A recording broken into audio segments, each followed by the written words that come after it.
আজকে যখন আমি আসছিলাম রাস্তার আশেপাশের প্রত্যেকটি মোড়ে আমার ইসলামী আন্দোলন বাংলাদেশের সহযোদ্ধারা ট্রাফিকিং এর কাজ করছে।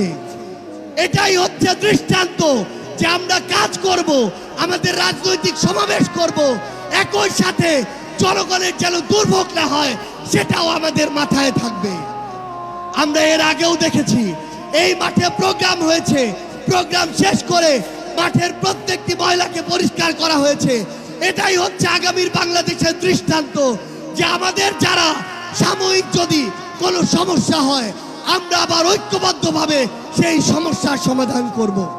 আমরা আপনাদেরকে স্পষ্ট করে আমাদের জাতীয় নাগরিক পার্টি এনসিপির পক্ষ থেকে অঙ্গীকার করি, বাংলাদেশের প্রশ্নে, জনগণের প্রশ্নে আপনারা যদি ঐক্যবদ্ধ থাকেন, আপনাদের সাথে কাঁধে কাঁধ মিলিয়ে 24-এর মতো এনসিপি আবারও আগামীর বাংলাদেশে লড়াই করবে।